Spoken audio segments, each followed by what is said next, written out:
তো যাই হোক, তোমরা তোমাদের গার্লফ্রেন্ডের সাথে শিবরাত্রি কেমন কাটিয়েছো? অনেকে তো বউ রয়েছে, গার্লফ্রেন্ড রয়েছে, ভালো কাটিয়েছো তো? অতি অবশ্যই কিন্তু কমেন্টে জানিও, ঠিক আছে? আর তোমাদের গার্লফ্রেন্ডকে বলো জল ঢালার জন্য, তোমাদেরকেও ঠান্ডা করার জন্য। তো যাই হোক, আমি এমনি মজা করছি তোমাদের সাথে, তোমরা জানোই আমি একটু মজা করতে ভালোইবাসি। হ্যালো বন্ধুরা, ওয়েলকাম টু মাই চ্যানেল। তোমরা সবাই কেমন আছো? আশা করি তোমরা সবাই খুব ভালো আছো। এই দেখো না কেমনভাবে শুয়ে রয়েছি গো, একদম ক্লান্ত আমি।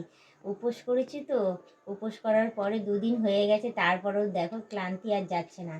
মানে গতকাল যা গেছে, গতকাল যে জল ঢেলেছি ভোলানাথের মাথায়, সেটাও রাত্রি 9টা বেজে গেছে জানো তো। যেখানে সন্ধ্যে 6টার সময় জল ঢেলে প্রতি বছর খেয়ে নিই, আর এবছর মানে ভীষণ লেট হয়ে গেছে। আমাদের এখানে নতুন মন্দির উদযাপন হয়েছে তো, এবার সেই পুজো শেষ হতে হতে 8:30 বেজে গেছে। এবার 8:30টার সময় সব লাইন দিয়ে দাঁড়িয়েছে, মানে 20 জনের পর আমি, মানে কি বলবো, 9টার সময় জল ঢেলে তারপর বাড়িতে এসেছি। এসে আর সঙ্গে সঙ্গে কি আর কিছু খেতে পারি, এই সঙ্গে সঙ্গে একটু জল খেয়েছি। জল খাওয়ার পর আবার সেই রান্না বান্না করে ঠোরে তারপর গিয়ে রাত্রি 10টার সময় গিয়ে কিছু খাই। খেয়ে দিয়ে এই যে শুয়েছি না, কি বলবো, পুরো টানা ঘুম দিয়েছি। শিবরাত্রি রাতে শুনেছি ঘুমাতে নেই, আমি কোনোদিনই এটা মানি না, আমি ঘুমিয়েই পড়ি, কারণ রাত জাগা আমার পক্ষে সম্ভব না।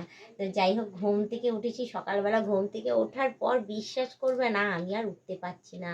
কিন্তু কিছু করার নেই, সংসারের কাজ তো আমাকেই করতে হবে। সংসারের কাজকর্ম করেছি, করে রান্না বান্না করেছি, করে মানে সকালবেলাও আমি কিছু খাইনি। দুপুর গড়িয়ে গিয়ে 2:30টা বেজে গেছে, তখন গিয়ে আমি কটা পান্তা ভাত তারপর খাই। পান্তা ভাত ছিল, কারণ আমি উপোস করলে তো আমার বাড়িতে মা তোমাদের দাদা, ওদেরও উপোস চলে, ওরাও ভাত খেতে পারে না। ওরাও মনে হয় যেন আমার জন্য উপোস করে ওরাও বসে থাকে। তো অনেক ভাত বেঁচে গেছিলো, সেই পান্তা ভাত 2:30টার সময় একটুখানি খাই। তারপর তোমাদের দাদা খেয়ে ওঠে, দাদা খেয়ে ওঠার পর ওই পাতের মধ্যে আবার অল্প একটু পান্তা ভাত নিয়ে খেয়ে তারপর শেষ করি সেই পান্তা ভাতটাকে। গর্তকালে খেয়ে দিয়ে বিশ্বাস করবে না, এত ঘুম পাচ্ছে, এত ক্লান্ত লাগছে যে আমার ইচ্ছাই করছে না যে আমি উঠি, শুধু মনে হচ্ছে যেন শুয়েই থাকি আমি। মানে দুটো দিন যে আমার কিভাবে কাটছে যে আমি নিজেই বুঝে উঠতে পারছি না। মানে কালকের উপোস করাটা আর আজকেরটা মানে কিভাবে যে যাচ্ছে আমি, মানে কি করে বোঝাবো তোমাদের। তো যাই হোক, আমার ব্যাপারটা তো আমি তোমাদেরকে তুলে ধরেছি। তো তোমাদের শিবরাত্রি কেমন কাটলো? ভালো কাটলো তো? তো অতি অবশ্যই কমেন্টে জানিও। তোমাদের গার্লফ্রেন্ড রয়েছে, বউ রয়েছে, যারা রয়েছে, কেউ তোমাদের মাথায় জল ঢেলেছে তো? জল ঢেলে ঠান্ডা করেছে তো?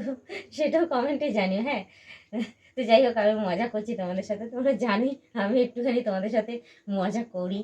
যেহেতু তোমরা কমেন্ট করো অন্যরকম টাইপের, তো আমিও সেই সুযোগের সদ্ব্যবহারটা আমিও তোমাদের সাথে করে নিই। হ্যাঁ।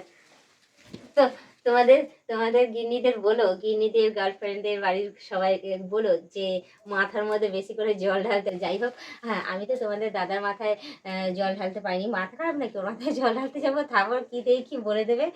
তো যাই, তোমার আমার হয়ে বলবো যে তোমাদের গার্লফ্রেন্ড হোক বউ হোক, বলবো যে আমার হয়ে তোমাদের মাথাতে জল ঢেলে তোমাদের মাথাটা একটু ঠান্ডা করুক।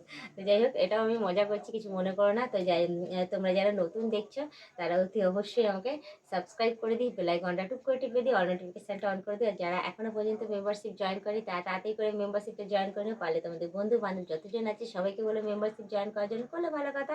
নাহলে তোমরা দেখতে থাকো, তোমরাই টিকে দেখে এভাবে আমাকে হেল্প করে যাও। আর আমাকে কেমন লাগছে, ভালো লাগছে তো? দেখতেই পাচ্ছ মুখ চোখ পুরো শুকিয়ে রয়েছে। তো যাই হোক, তার মধ্যেও আমি জিজ্ঞেস করতে কেন ছাড়বো? কেউ ছাড়ে নাকি জিজ্ঞেস করতে? তো আমাকে কেমন লাগছে অতি অবশ্যই কমেন্টে জানিও। তো আজকের ব্লগিংটা এখানেই শেষ করছি, আবার অন্যদিন অন্য কোনো ব্লগ ভিডিও নিয়ে হাজির হয়ে যাবো। আজকের মতো টাটা, বাই বাই। সুস্থ থেকো, এভাবে আমাকে দেখতে থেকো, আমার পাশে থেকো, আমাকে প্রচুর পরিমাণে সাপোর্ট করে যেও।